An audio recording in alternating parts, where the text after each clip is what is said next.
Olá, amigos, a paz do Senhor. Dando sequência à nossa série Milagres de Jesus, hoje vamos falar o tema Jesus acalma uma tempestade. Esta tempestade é a primeira que os discípulos enfrentam. Nós já tratamos aqui da segunda tempestade, quando Jesus não estava no barco. Neste caso, o Senhor está no barco. Esse texto está em Marcos, capítulo 4, versículos 35 a 41, em Mateus, capítulo 8, versículos 23 a 27, e em Lucas, capítulo 8, versículos 22 a 25. E aqui nós vamos ler no livro de Marcos, Marcos 4, 35. Naquele dia, sendo já tarde, disse-lhes Jesus: passemos para outra margem. E eles, despedindo a multidão, o levaram assim como estava no barco, e outros barcos o seguiam. Ora, levantou-se grande temporal de vento, e as ondas se arremessavam contra o barco, de modo que o mesmo já estava a encher-se de água. E Jesus estava na popa, dormindo sobre o travesseiro. Eles o despertaram e disseram: Mestre, não te importa que pereçamos? E ele, despertando, repreendeu o vento e disse ao mar: Acalma-te, emudece. O vento se aquietou e fez-se grande bonança. Então lhes disse: Por que sois assim tímidos? Como é que não tendes fé? E eles, possuídos de grande temor, diziam uns aos outros: Quem é este que até o vento e o mar lhe obedecem? Glórias a ti, Senhor. Naquele dia, Jesus tinha tido um dia muito cheio. Passou o dia pregando na beira do mar da Galileia para uma grande multidão, porque a multidão aumentava a cada dia, à medida que a fama de Jesus se espalhava, que as pessoas passavam a conhecer os milagres através de umas às outras. E só aumentava o número de gente. E esse dia não foi diferente. E o Senhor pregou o dia todo. E humano que era, devia estar muito cansado. E o Senhor, ele dá uma ordem. Ele usa uma expressão imperativa. Passemos para outra margem. O que significa que eles iam tomar o barco e atravessar o mar da Galileia. Como sabemos, o mar da Galileia, ele não é um mar, é um grande lago, é um lago extenso de 21 quilômetros de comprimento por 14 quilômetros de largura e é de água doce. E esse mar, o lago, é cercado por cordilheiras. De um lado estão os montes da Galileia e do lado oposto estão os montes, as montanhas de Golã. E entre os montes da Galileia há o Monte Hermon, que é muito alto e até congela a parte superior. E isso faz com que tempestades surjam sobre o mar da Galileia. Às vezes está um dia bonito, um dia muito bom para navegar, mas vem uma tempestade de vento e a água sobe e as ondas sobem e acontece muito transtorno. E foi isso que aconteceu neste dia. Jesus deitou no barco, ele deitou do lado da popa, porque ele queria dormir. A popa é a parte de trás do barco. Ele colocou o seu travesseiro e deitou-se e dormia profundamente. E na proa, que é a parte da frente, estavam os seus discípulos. Como era muito imprevisível o Mar da Galileia, muitas pessoas nem gostavam de enfrentar, começou um vento fortíssimo que descia lá do Monte Hermon e vinha com força sobre a superfície das águas, e as águas subiam e vinham com tanta força que o barco começou a encher de água. Convém lembrar que entre os discípulos havia 4 que eram muito experientes, eram marinheiros experimentados no mar. Eles sempre acostumaram a enfrentar os problemas do mar, porque eram pescadores. Eles conheciam o tempo, a influência do tempo, mas esse dia sua experiência não foi suficiente, porque eles estavam pelejando muito e não conseguiam se acalmar, porque eles pensavam que fossem todos morrer, mesmo tendo o Pai da vida dentro do barco. E eles se desesperaram. Mas isso acontece com os humanos.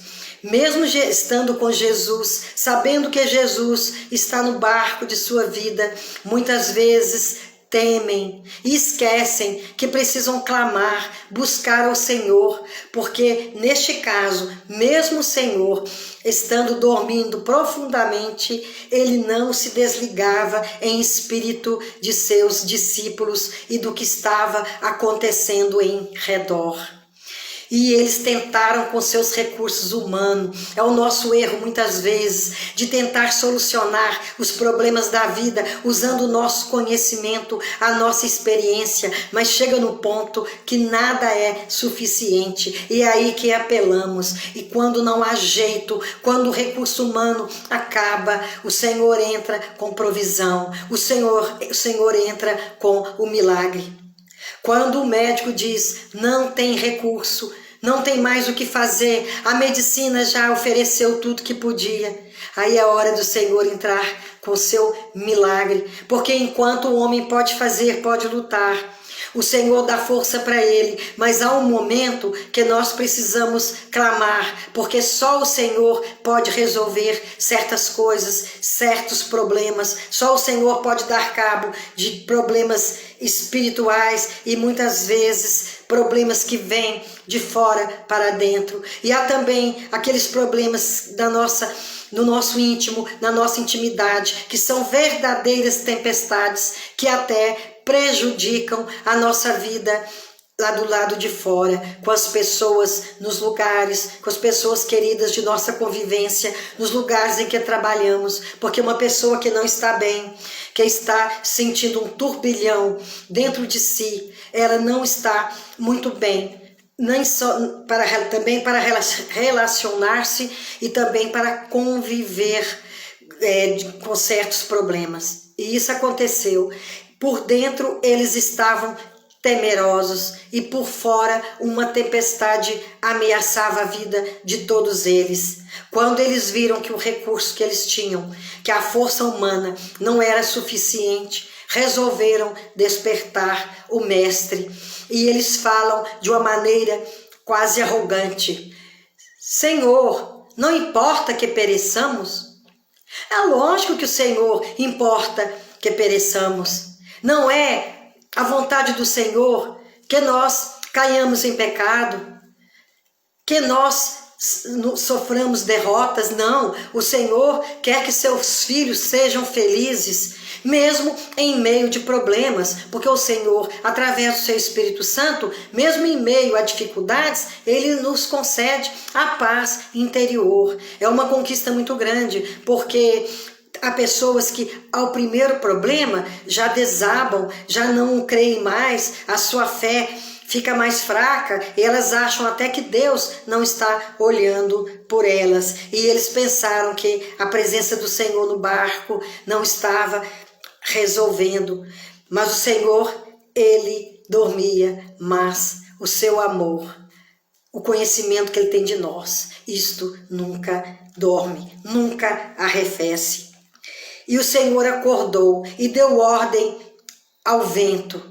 O vento parou, deu ordem às águas e as águas cessaram. E eles ficaram a salvos. E o Senhor pergunta para eles: por que sois assim, tão tímidos? Como é que não tendes fé? Essa timidez não é aquela timidez humana que a pessoa às vezes não gosta de falar em público, às vezes ela tem dificuldade em se comunicar. Não é esse tipo de timidez, porque essa natureza da pessoa, ela pode demonstrar esse acanhamento, mas aqui ele fala de fé, porque a pessoa que tem fé e que exercita a sua fé, ela é corajosa, ela coloca essa fé em ação e ela não sente o medo que eles sentiram pavor da morte, mesmo estando com o dono da vida no barco. E eles acordam a Jesus. Essa primeira tempestade é diferente daquela que já vimos aqui, quando eles seguem no barco sozinho e Jesus fica no monte orando. Naquela experiência, o Senhor demorou a chegar. Eles saíram mais ou menos às 6 da tarde e a tempestade começou e eles ficaram lutando no mar da Galileia até a 4ª vigília da noite, que é de 3 às 6 da manhã. É quando o Senhor apareceu sobre as águas e acalmou a tempestade. Primeiro ele acalmou os discípulos, quando ele disse: tenha bom ânimo, sou eu. Então, agora nessa segunda, primeiro ele acalmou a tempestade e depois acalmou os discípulos. Eu quero dizer, nessa primeira tempestade que nós estamos tratando agora. Então o Senhor, Ele está sempre de ouvidos inclinados ao nosso clamor, às nossas súplicas. Ele sempre está com as mãos estendidas para nos socorrer, para nos levantar, para nos livrar de tanta tribulação. Muitas vezes Ele parece demorar, mas o Senhor não se demora. Ele tem propósito em tudo.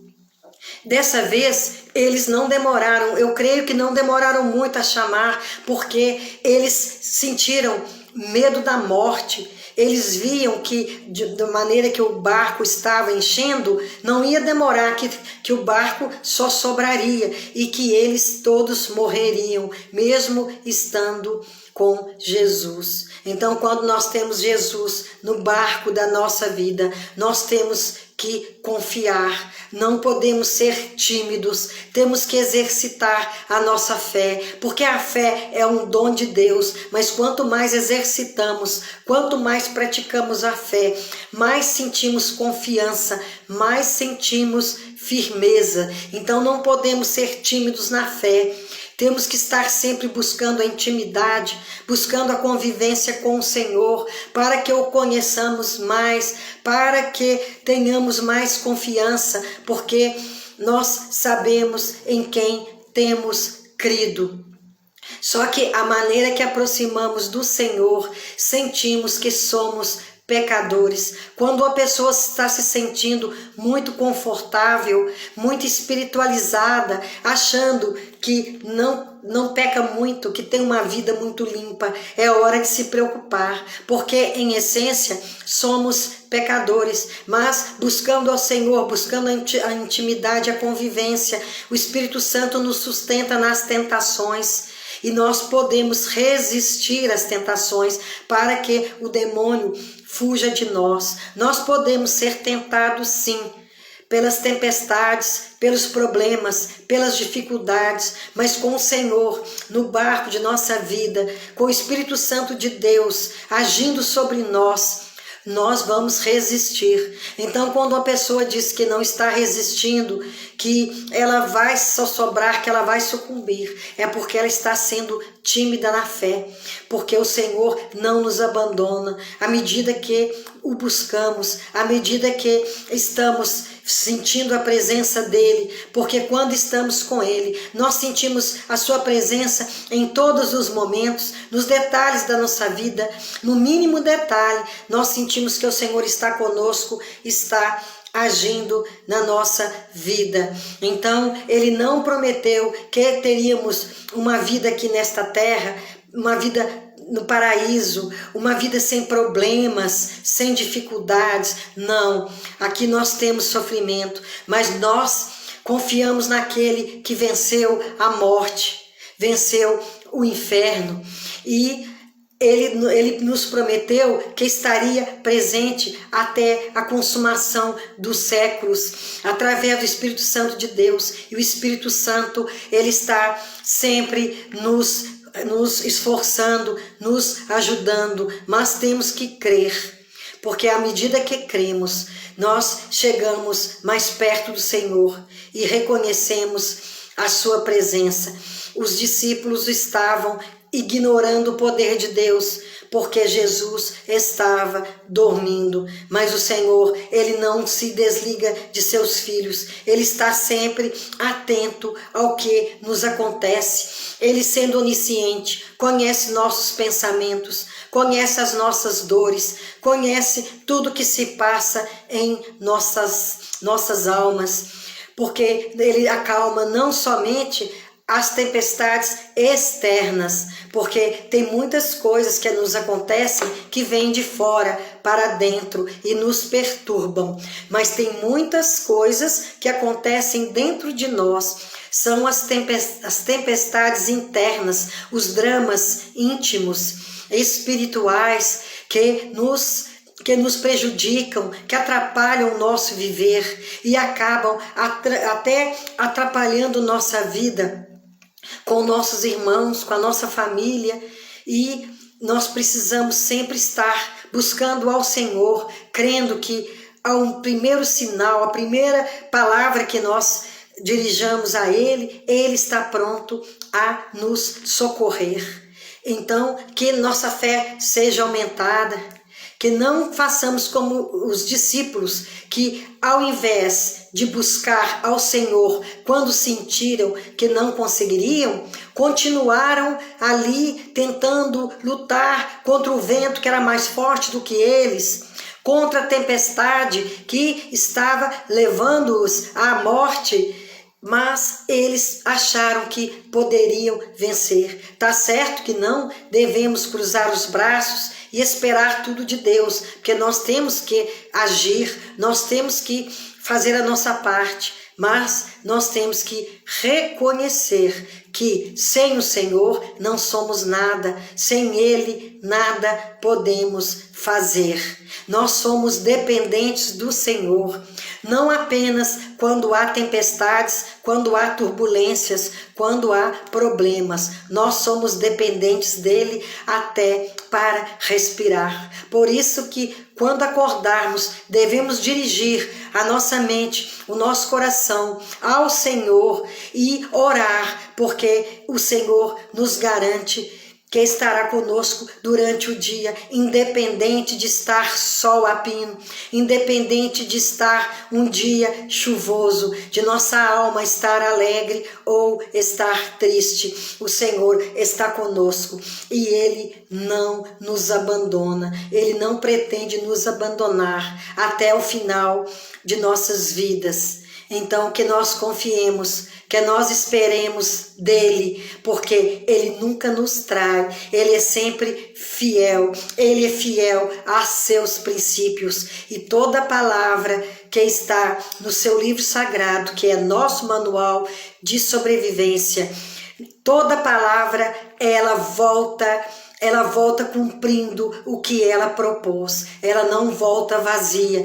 Todas as promessas que estão neste livro sagrado, elas têm fundamento, porque vem da boca do Senhor. Quando o Senhor disse, tudo se cumpre. Mas não é que nós possamos ficar falando pela boca do Senhor, porque muitas vezes a pessoa divulga aquilo que o Senhor não falou. Isso o Senhor não agrada. O Senhor se agrada de quando ouvimos a voz dele, a voz que vem dele. Não ficarmos inventando certas profecias, certas coisas que o Senhor não disse, porque isso é coisa abominável, mas que nós possamos estar com os ouvidos inclinados, com o coração vertido ao Senhor, para ouvirmos a sua voz, a sua verdadeira voz, porque nela não há engano.